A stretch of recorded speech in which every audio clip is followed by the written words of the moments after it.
like heavy and draining, and what do we do with that? Yeah. And something that I did hear all three of us mention as really an important part of the solution is educating people about what is happening for each of our issues. And we had sort of our own intentions that we were talking about, but I think we all spoke to an element of organizing community around these issues. So, organizing community around, some of the water issues that we're concerned about, and here's how we might do that. And I heard you speak to that with food, and I know that's what we do at EcoCycle. And part of our intention as EcoCycle is to organize people around the issues related to zero waste as a platform for then all of these other things to come into play. And it doesn't have to be, zero waste is first and then these other things come in. They're all a part of the same thing, like we just heard and spoke to. A lot of overlap. Yeah. Ideal. Yeah, and I think it's an opportunity also for, what you're speaking to over here with, a lot of times we think about what can I do individually, and there are these things that we could, actions that we can take daily to have an impact, but a lot of it is about, not necessarily what do we do individually, but what do we do together, and how can we have more conversations like this where we're bringing the three of us into the room to realize actually how much we're working on that's the same and not different, and it makes it a little less overwhelming to think of it that way for me, and it makes it feel like there's more solutions that we can be focusing in on collaboratively to address on a larger I really scale. like that you said that, because I drew a picture as each one of you were talking, and when you were talking I was like, yep, that's the same picture. All three of those, where, so understanding what the focus is and the priority is, knowing that those individual actions for that thing that we care most about impacts everything else along the way. Because I think that's a piece that I heard you all say is, all of the things that we have a problem with affect global warming. All of the things we have a problem with actually affect our ability of food sustainability in some way, or our ability and access to water, or our ability and access to be able to reuse different things.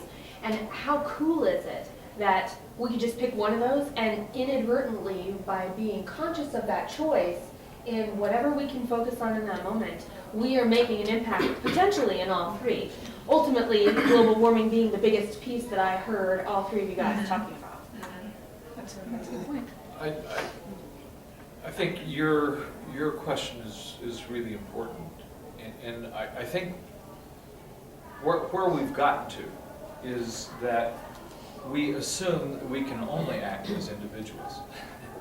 And we're discovering now that we have the power to act together as communities, and this is where the power really is. And so we sometimes say that the biggest barrier to the growth of the local food movement in Colorado is the lack of the willingness to collaborate and cooperate. Because we've seen lots and lots of people doing wonderful things in their areas, and it's their project, and it's fully engaging, and they aren't interested in what somebody else is doing in another part of the state, not even interested in learning from each other. And I think this is the key. When we start opening up and sharing what we're learning and the problems that we're facing with each other, things can begin to move. We used to work with a group here in Boulder that we actually helped start a number of years ago, called Making Local Food Work. And we wanted to bring in people from a group up in Fort Collins who was working on local food. And there was no interest in the Boulder group in hearing from the group up in Fort Collins who'd been working on local food. And there was even somebody there, who will remain nameless, who said quite emphatically, "We have nothing to learn from Fort Collins." Yeah. Welcome to Boulder. That was our partnership with Weekend International that I was talking about. They did the 10 days of action, and that's why I was trying to get all the organizations in Boulder to work together, and I found it quite challenging. And I think you're right that, people are just focused on what they're doing. Yeah. I would throw in really quickly though, and I know there was something after that too, but I think while what you're saying is true, and obviously it's playing out that way, you just gave a clear example of how that's happening. I also think and I see and experience that there is a craving to do more of the collaboration from some people. Maybe not everyone's on board with that yet, Especially but. millennials. No, it's true. That's good. Really? Yeah, I mean, and It's within very Boulder. The, So I just wanna throw the that out. C3 place. Yeah. Oh, yeah. Is, I think, focusing on the collaboration. Climate thing. Culture Collaborative. Okay. And it's really the intention of the group is constantly growing, inviting of And it's everyone. a really and- neat space too. Yeah, At the Impact Walnut Hub. and Broadway. Mm-hmm. Right. so I mean, the intention really is to bring individuals, groups of people together to collaborate more basically on what we're all talking about here. Here are these different ways that we're trying to make an impact in the community, but ultimately we have the same goal. Let's be working more together on it. It's important what you're bringing up. There are many places where we can see this collaboration and cooperation breaking out. We have seen more cooperatives being formed over the last 3 years or so than we did in the previous 15 years. I mean, cooperative used to be sort of a dirty word around here, but now there are cooperatives. Some of the most encouraging are farmers who are coming together to form cooperatives, and there are several of them around the state now. We learned of a project not too long ago, early last year, where farmers and others are building food distribution hubs, and they're starting to collaborate with each other now, so that there are 16 food hubs in Colorado that are exploring working together. And it's challenging and it's difficult, but it's so exciting that it's happening at all, that the conversation is beginning. That's revolutionary. I have a question, Michael. The term you use, the industrial food, stop eating industrial food. Canned, packaged, is that mostly where it's going? Can I just add on to her question, because that's my question too, so I'm going to expand it a little bit. Yeah. Yeah. So, you're talking about that industry, so for instance, the meat industry. Well, you can say, but I'm married to an Okie who smokes it, and it's good. It isn't.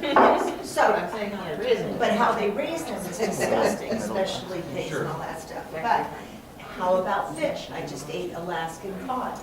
I know I was eating Alaskan cod, but I'm not getting any fresh trout. Maybe you were eating Alaska. Maybe we don't know. And then really specifically even to Aaron, I wanted to talk about the, almond industry in California, which is sucking Yeah, the yeah. aquifer out. And so then you sit there and go, I can't eat almonds. Yes, Where I can shouldn't I be get taking my almonds? Do I almonds. get them from Yeah, I've been told that. Sprouts? Is that safe? I mean, so I just wanted to get a little more specific on that question, see what you guys can recommend to us going forward. Yeah, it requires just a lot of education. Yep. There's so much to learn about all of this. And I also think we have to realize, at this point in time, everything is a trade-off. Yes. We can give up almonds. We can give up this, we can avoid that. But there's also a cost in all of that. It's not that we should say, oh, so I'll do it all, it doesn't matter. Right. But You have to eat something. everything, we always have to make choices. Your last Yeah, comment, I was going to tie back into what Okay, you go said ahead. originally. Because when you talk about the collaboratives, the cooperatives, I see things like down here in the city of Broomfield County, and they gave the worst property with the snakes and no water to the community gardens. And meanwhile, the apartment complexes are just selling over and over and building them. So it is about money, and your politicians are really going to still let the zoning go that way and the poor little gardens in there, and it's taken years for them to hack a few stones out of there with their hand. Yeah. So Yeah. how can we make it profitable enough, or like the almonds or whoever, you know, is there a way that we're looking at building a stronger economic reason that the politicians will look at? Not the worst. Money. Yeah, but there's a lot of just lip service. We know that. Yeah. Those are pathetic. So there you for a go, garden down Michael, there. right, display, the biggest problem is money. If you think about the Addiction the to Victory money. Gardens is just one example of something that was actually really successful. We haven't seen any sort of general citizen social support for the government since then. Yes. So how in the world would we expect the government or anybody to develop this National Victory Gardens initiative when we're all so divided? I mean, That's exactly right. So just to piggyback on that, what we have been seeing is that we live in a time, maybe, that's very similar to about 1775, 1776 in this country.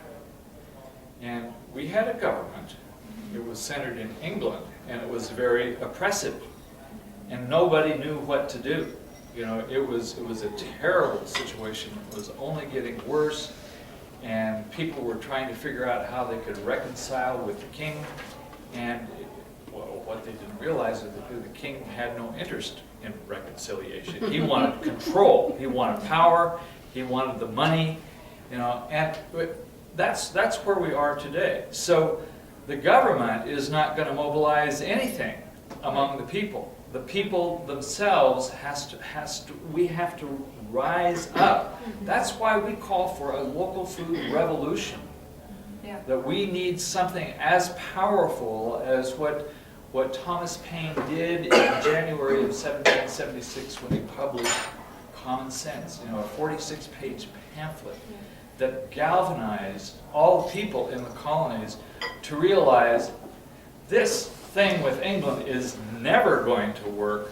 The only solution, the only way forward is to create our own independent nation, and we have to be willing to go to war and die to achieve that. I mean, that's the kind of energy that we're coming up to. You know, the Al Gore thing, Yeah. training, one of the most impressive things, they had a panel, and it was two people from Park City, and the one guy was with the Office of Sustainability in Park City, Utah, and then there was a lady from, a councilwoman from Moab. Anyway, they had, the Reality Climate Project had, one of their project is called the Iron Pro Snow, 100% sustainable or renewable energy, and they got this going in Park City at a local level without the stroke of a pen on a bill or anything, and now they got the whole state. They went city by city, and by a certain year there's gonna be 100% renewable energy. So that just with what you were saying, the local grassroots thing is so. I'm learning that's a lot. There's a lot of power. And we have technology on our side. Pardon me? We have technology on our side, Yeah. and that's something that when we're talking, I say this in a way that, like your summit, you're gonna bring thousands of people together around this topic without getting on a plane, without descending on a city, without creating extra infrastructure support of all these different things to educate, create awareness, and build that collaboration. And We don't know have how that. long we'll have that technology, but we'll use it We'll while use we it while we have have it. So, but That's go back, true. go back True. to kind of our question is, how do we identify local needs? Because there's no way to identify it, to my knowledge. Versus factory Obviously, there's, fish, and you could say Colorado trout, but what if you really need to have salmon? And what's the best way to deal with that? The Seafood Watch app, download it on your phone, or that little card that gets This updated little every 6 card- months. well, I have a spreadsheet at my house. What about So- you? This is all, Watch. every, App No, so there. that Best card is choices. specific to the Seafood. central US. Love And it. it's Thank the you. most common fish that people would typically eat. So the Monterey Bay Aquarium started this nonprofit, Seafood Watch, and their goal is to help people understand seafood Okay. and understand what they're eating and what's sustainable and what's not. And if something like this existed for everything we ate, it'd be overwhelming, but at least It would be overwhelming. you know, like, Mice where is your great, avocados come easy, from. But seafood is something that people don't, at least didn't used to really ever think about. Orange roughy is a great example. It's a fish that was really popular. Yeah, don't say that. Yeah, because we fished Because it it's pretty down. much extinct. Uh-huh. Orange roughy is a made-up name. It's Chilean toothfish is the actual name. It lives in the Ross Sea in the Antarctic, and it's been severely overfished because a chef just decided to call it orange roughy and make it really popular. Could have been orange Branding. smoothie. Yeah. But knowing where your meat comes from Yeah. is an easy step for a lot of people. It's tangible because most people like to eat meat. Yeah. I'm pescatarian because I like the benefits of eating fish, but I gave up eating other meat a long time ago for the ecological impacts, et cetera, et cetera. So that's a start. So Little things like what's the this. answer to that? Where would you find out where the meat I comes from? can Ask ask, the let's rancher. answer. Ask That's what I was the gonna rancher. say. Start by ask. I mean, I'm sure you guys have Yeah, more but answers, but Costco, you're let's- never gonna find No, it. but Don't you're buy right, it I from can tell, I can tell Guaranteed you, industrial. I can tell you the names Not of some ranchers necessarily, that no. sell their meat locally, Yeah. because I buy the meat, I mean, of course, I can't get it around in a restaurant, but I buy meat from, no, I buy it from a person I know who is a farmer. She, I know her from an organization I'm part of. She farms, she grows the cow, she's also a financial manager for a big finance company, but she does farming on the side. And I've bought from her and I've bought from another one, so, for your meat at home, you can buy, and you can get it, if they only sell a quarter of a cow, you can team up with other people, so you can control some of that. And at least not buy Costco, but get a freezer and buy a freezer. So this is about asking a lot of questions, Right. it's like a restaurant like this, you ask the waiter, you get your so meat. where did this come from?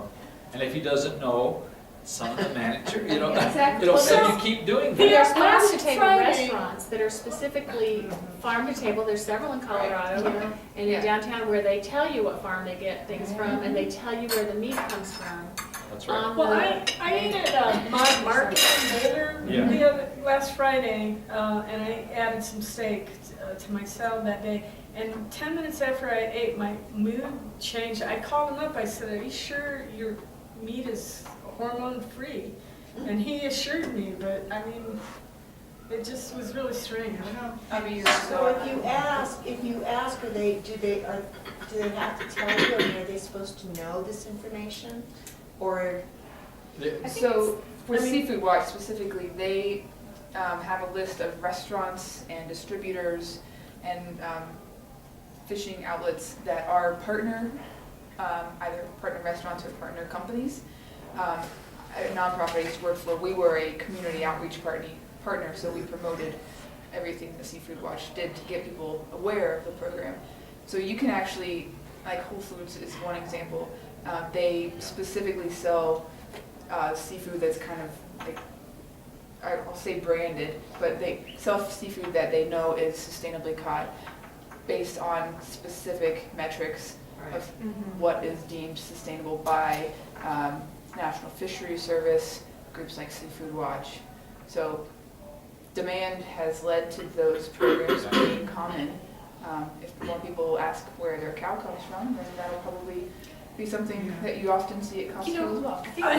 Elena has to leave a little bit early still, right? So I want to just, I have a couple questions for you, and if we could just let Elena talk a little bit before she has to leave.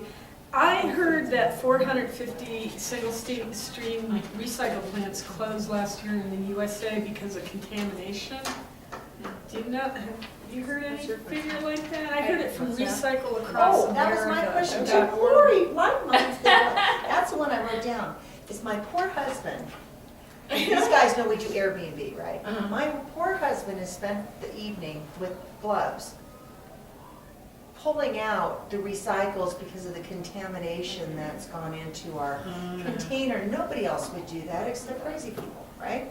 So Takes crazy people. how bad is the problem with Yeah. the contamination bin mixes for locally here in Boulder? Yeah, so I can definitely speak more to locally. I don't know about 450 facilities shutting down across the US, but what I can speak to is a lot of what's going to matter for our recyclables in terms of what we can accept. And I mean, part of it is that it gets confusing. There are a lot of details. Sometimes the guidelines shift. A lot of people, there's a recycling symbol on any plastic you'll ever get, but it doesn't mean it's going to go in your recycling bin. But how are people supposed to always know that? So there's all these details, really, there are when it comes to recycling, and it confuses people and it overwhelms them. And people do put the wrong thing in the wrong bin, and it's nobody is judging for that. But really the two components it comes down to for what can we accept for recycling are the markets that exist. So who is actually going to buy this product to remanufacture it into a new product? If nobody,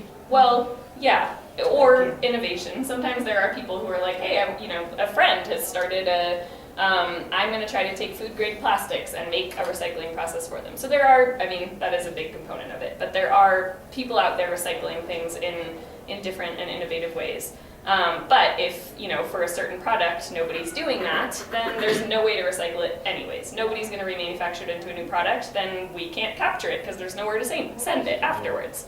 The second component is how things are sorted at the facility that they get sent to. So pretty much everything across Boulder County gets sent to the Boulder County Recycling Center, which is in the city of Boulder. And it's owned by the county and operated by EcoCycle.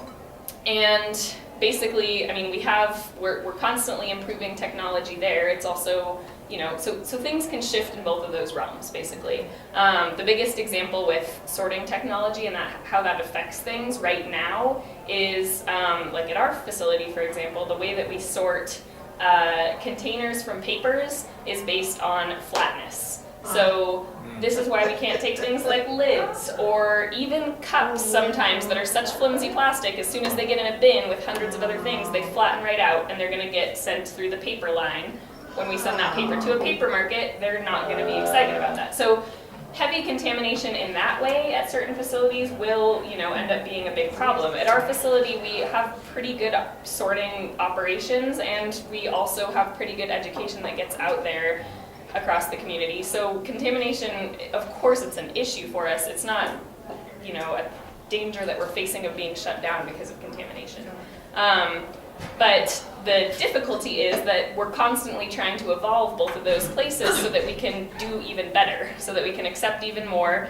If a new market comes into place, all of a sudden now we can recycle styrofoam. That's not true.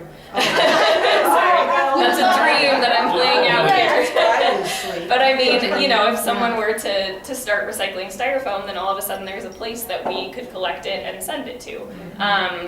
And similar with technology, we're working on getting an optical sorter at our facility, to give a local example, so that we can start to actually capture more of that plastic before it goes through the three-dimensional sorting system. So we are trying to constantly improve and increase what we're able to take and recycle, and that involves changing guidelines, having to get that education out there when it changes. So it is a complex process. And I would just throw out really quickly, compost as another part of that is where it gets a lot more, to me, important to keep contamination out. And that relates to all of our topics in a way, but compost, what you put in your compost bin is going to get turned into soil. There's not a complex sorting process like there is for recyclables. And even the little labels on the banana peels, you gotta remember. Yeah, technically they say they make those compostable. I don't really know how much I trust that. But that's done. There are some, it's mostly things like people bagging their compostables in a normal plastic bag, or throwing a food container in with the rest of their food that's not compostable. That sort of stuff is going to end up as microplastics in the soil, eventually the water. It's all related, and in our food. So Hold on, so I have a question. Yeah. So we would not be putting our compostable cups into our. No, you can. Oh, okay. I'm saying I was just non-compostable. checking because the Yes. lid, when I first found out about lids not going in recycle, I was like, what do you mean lids can't go in, right? Yeah, That yeah. kind of thing. So Right. I was like, wait a But you'll catch second, am I just on this thing right Yeah. here where I have one more thing to Great do question, there? yeah. No, so Okay. for compost, it's anything that is compostable can go in your bin. If it'll rot, it can go in your bin. If it's a specially made compostable product, it can go in your bin. The point there is there's really not a sorting process. Like they do somewhat of a screening thing, but it's not going to pull out things that are contaminants. What you're talking about would not be considered a contaminant. So I have a question about that. So Boulder County has compost bins. And by the way, this is the And- last question. Erie is half I live in is in Weld County, and we don't have local compost infrastructure. So if people are composting, they're just doing it on their own. And I tried composting for a while and immediately got overwhelmed with the amount of stuff I produced that didn't do what it was supposed to do and didn't know where to put it. Yeah. And so I wondered how, if you want to compost, how can you get that going and have a way of handling that waste if there's not something already in place? Totally. Yeah. So I'll try to give the short answer to that.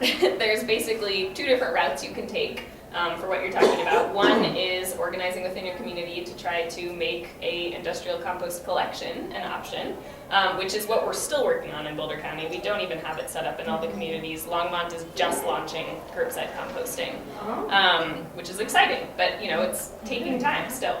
So. But a lot of that is around community organizing, bringing it to city council attention as an important issue for your community. So that's one route that we can talk more about in detail.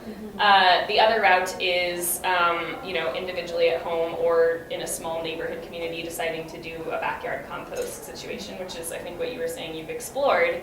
And there's just, it just takes some research in what works well there. There are some specific components, like when you're doing backyard composting, and with industrial composting, it's just somebody else takes care of that for you. But when you're doing it in your backyard, it's important to make sure that you have the right carbon to nitrogen ratio is really what it ends up being, so that you're ending up with a, balanced amount of food waste versus plant matter versus, if you have a bunch of paper products, that's going to change the mix around a little bit. So, and I can't really speak to here's how much of each you should have, but there is a lot of information out there, and I know on our website we have information about your backyard composting. So it's throw it in a container, take it down to Boulder once a week?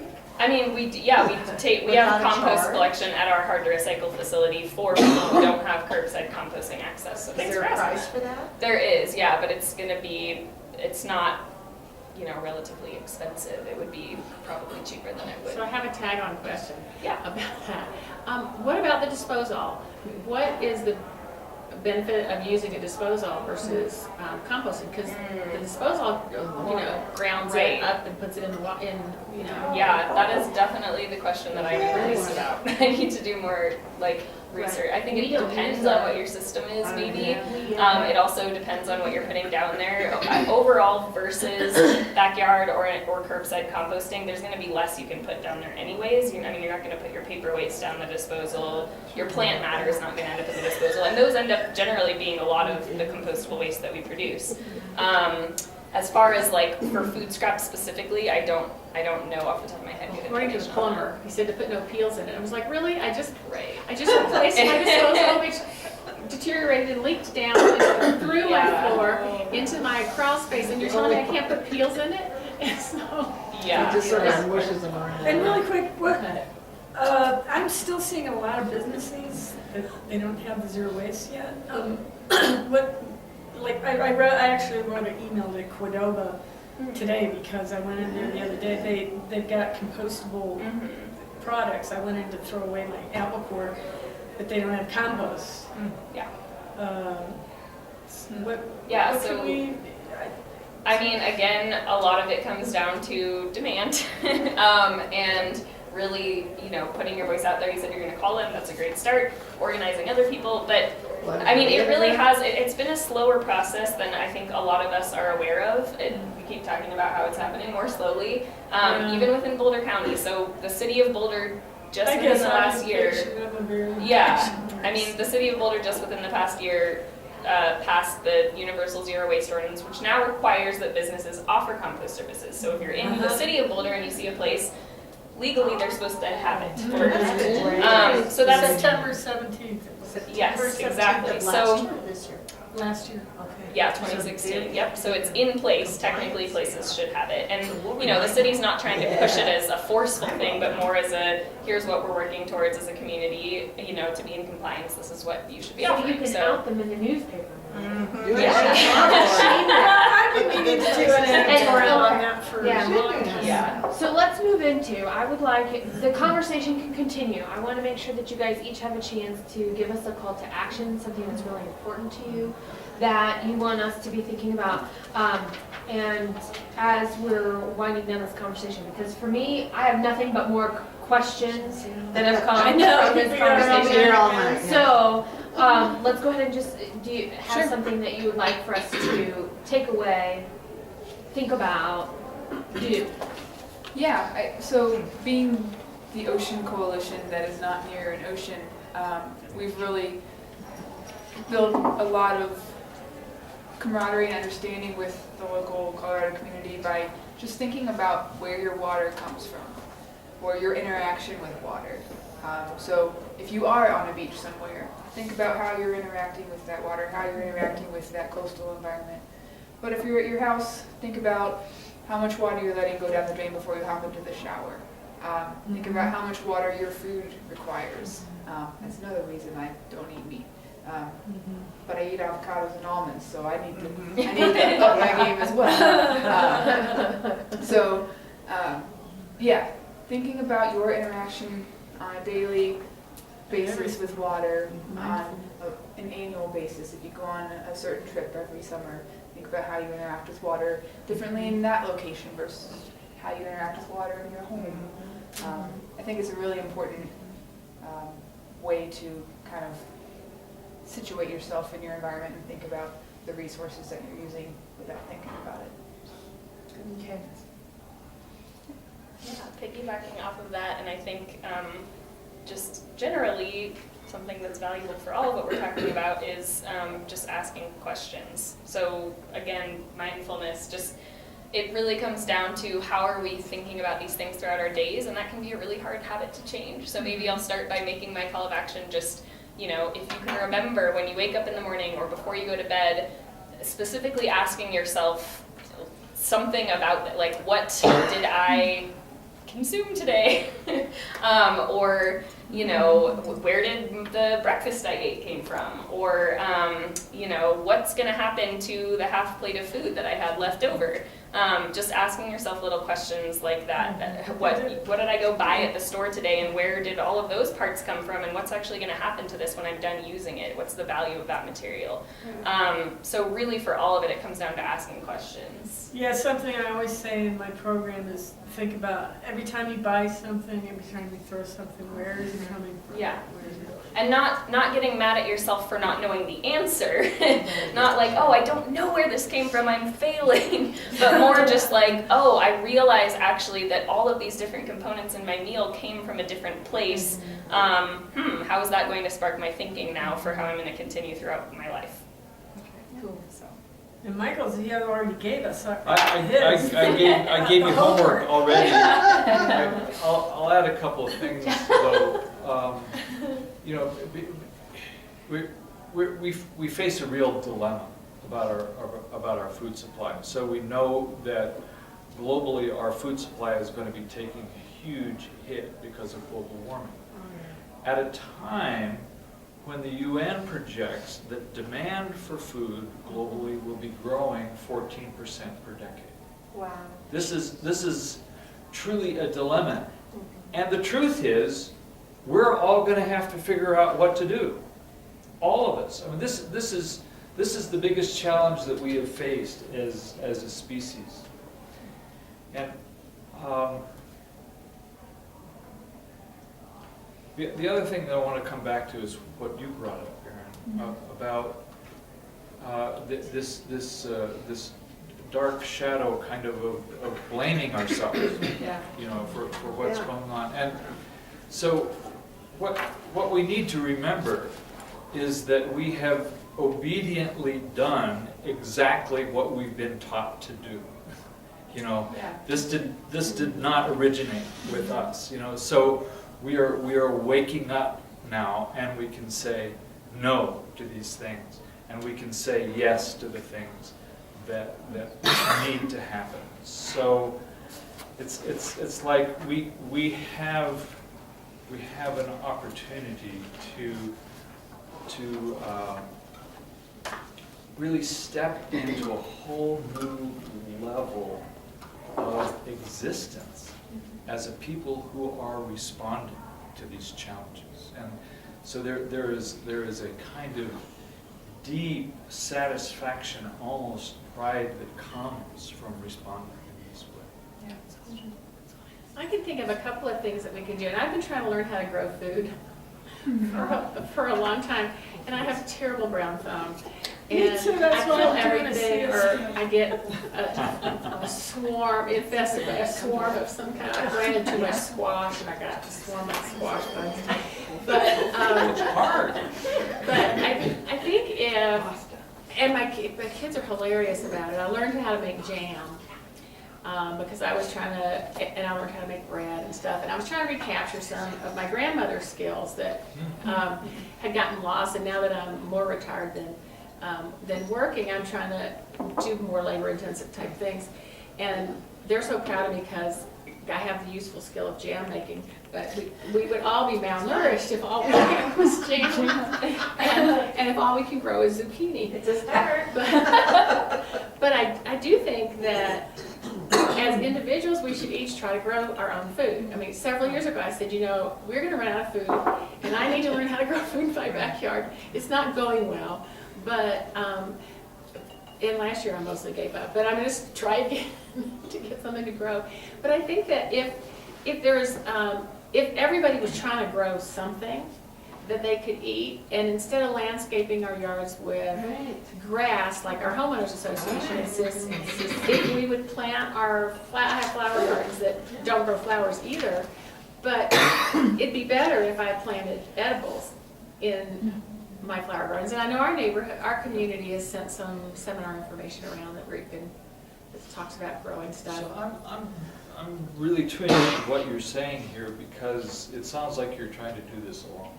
And It's hard. you know, one of the really exciting things that's happening in Colorado is in the community of Westwood in Denver, which is probably the most economically oppressed community in the entire state. It is a huge food desert. What's been happening there is that families living there have been learning together how to grow their own food. So there are more than 400 families that are working together to do that. They teach each other. A nonprofit got started called Revision International that helped catalyze all this. They are now in the process of opening a community-owned food co-op in that community. And so these are people who decided to take it on together. There's a guy in California who's doing something, and I, signed a petition that his local government is trying to get him not to do it, but he started planting in that little, the little strip, and he was teaching. It's low income, very bad neighborhood. It's food desert type neighborhood, and they're teaching at-risk youth how to garden. And then the city started There's a opposing lot of it, that going on. and they didn't want him doing it. But I do think my next door neighbors grow food too. they try to help as well. But We've lost that generational community, and as a result, we don't have that support any longer. We don't have the community for, sharing a meal, making a pot of something and sharing it with someone else. And so even that community within your community to, find someone to Say, I'm going to cook this pot of something, I'm gonna give you half, you know, share it with Well, me. my neighbor and I do that back and forth a lot. I like to bake and make crazy things, and she'll call me and say, "Have you eaten it yet?" And we'll send me home with large quantity, several days worth of food, and I reciprocate by bringing back others. But I think if everybody would just try to do one or two simple things, that, I mean, for me, it's a challenge to learn how to grow food, but every zucchini that I grow is one zucchini I don't buy. And that might come from some other state. So I think that would be great. I can share. She told me to speak up and just jump in, but I have a lot to share about a couple of things that we've been talking about.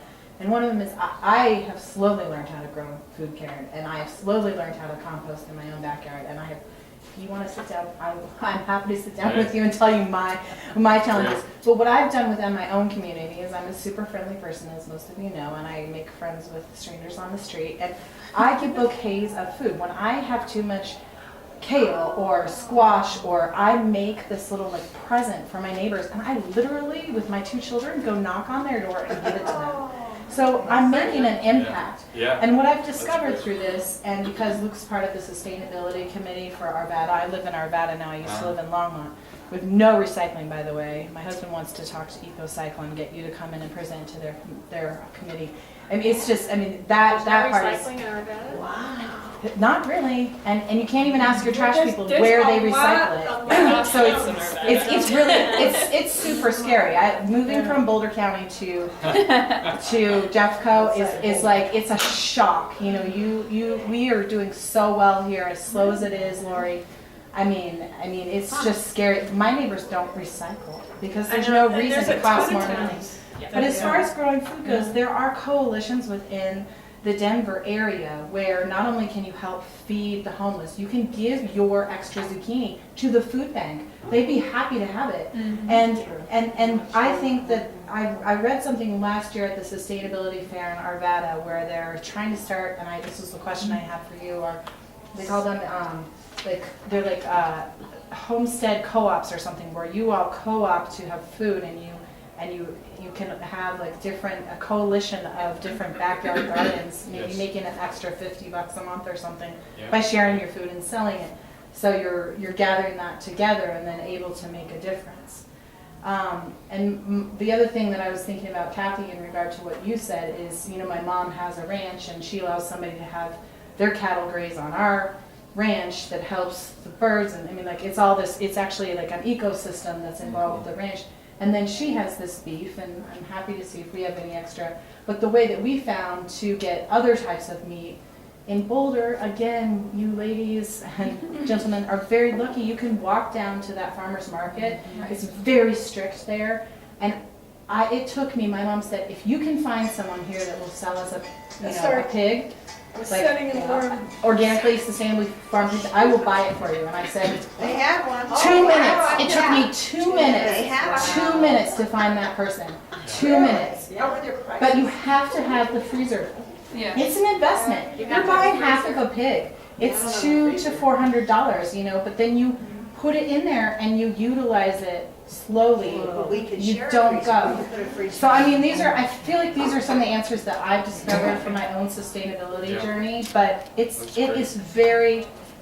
think it's really complex, and then when you get outside of the Boulder County bubble, it's just really scary. Even to get recycling, you'd think that we were going to try and take over the world with our little nature power or whatever. I don't know what it is that they're so afraid of. So, and I know that Karen deals with that too. Yeah, Erie's a pain. Or the local papers outside of Boulder. So we're going to just wrap up, because I know there are different people and different places and different where they need to be.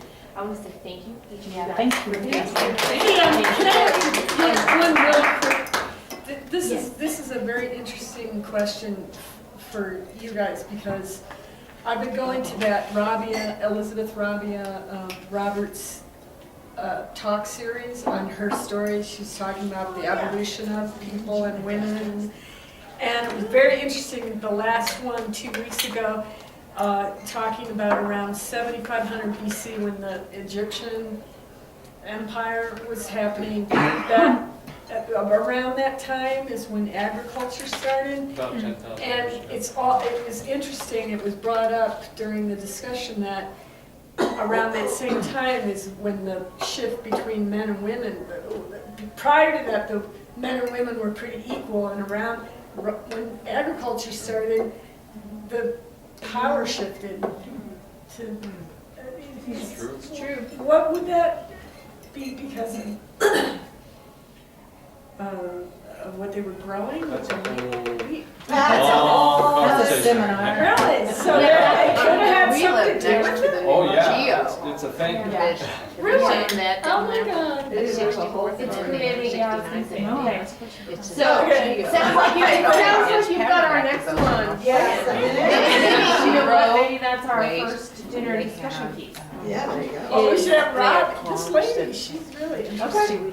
All right, so, I'm gonna hand it back over to Sharon for any final closing comments and to adjourn our meeting. Oh, I You think guys this is one of the best I agree. It's things. amazing. Yeah. We need, now we need a Good round table, an action round table, There we go. right?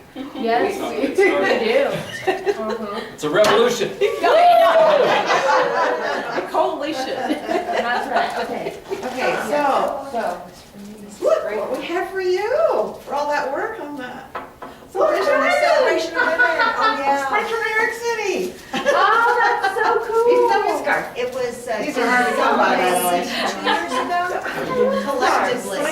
Made by, This is- made all, like, we checked out how it was made, who made it, that they were being paid fairly. Yes. It's a silk scarf. Collaboratively, Wow. when you ask women from Wow. all over the world what's their That favorite means you color, got this is what you get.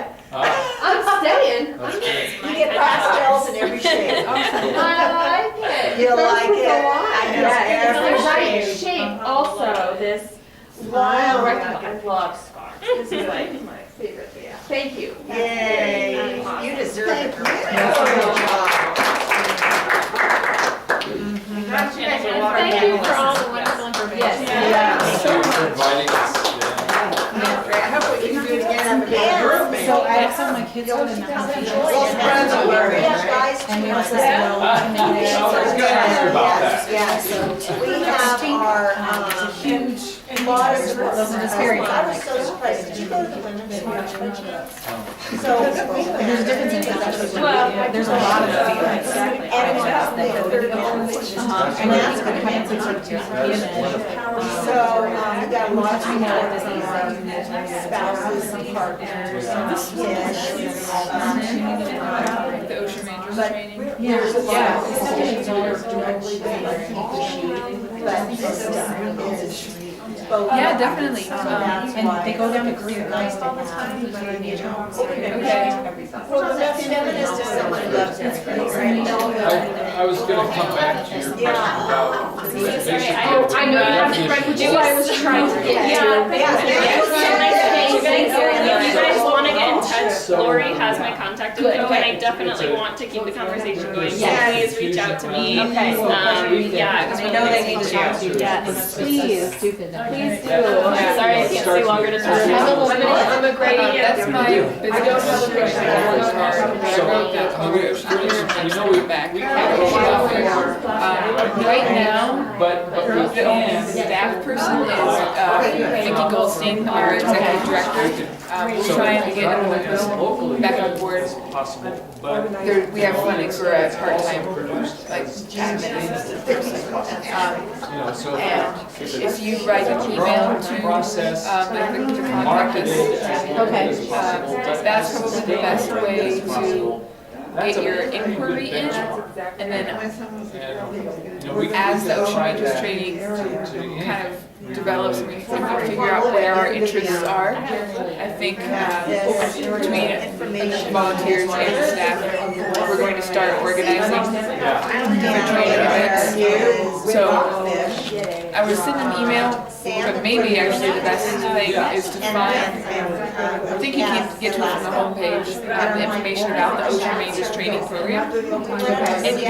It takes you to a Google form where you just fill out your interest and what types of availability might be best, like if daytime would be better as opposed to evening, weekday versus weekend, that sort of thing. And that can get the ball rolling, see that there is interest in our data, and maybe there's other interests in our data. Yeah, well, they have the Montessori school in there and then they're right down the street. So two really alternative schools that are really just more aware. And I mean, and there's just so many issues. Like once you leave this little bubble, I mean, it's just not. I was just so shocked. I was like, what do you mean? I have to pay? A, I have to pay extra. B, it's just not like $4 more. And I don't care about paying more. But why? Like, how are you even going to encourage to recycle if you're making it more? And then they're not even accepting stuff. And then, I mean, and then you go down to Clear Creek, which is a mile from me, and it's just litter. Just litter. I mean, there's a lot of homeless population in these little True. And that's something that I didn't end up getting to talk about. I wanted to talk more about access to food. the food deserts. Yeah, exactly. Oh, I'm sure. I know. I'm sure. Too close to home. So the same thing with, buying. Okay, I'm stopping this, Kathy, because I don't really. I might get an answer from Stop. answer from the lady in Washington. You have to make the choice. It's hard, but you gotta at least try. It's hard. I'm sorry. That's So you can carry this in our phone. I just took a picture of it. Well, yes.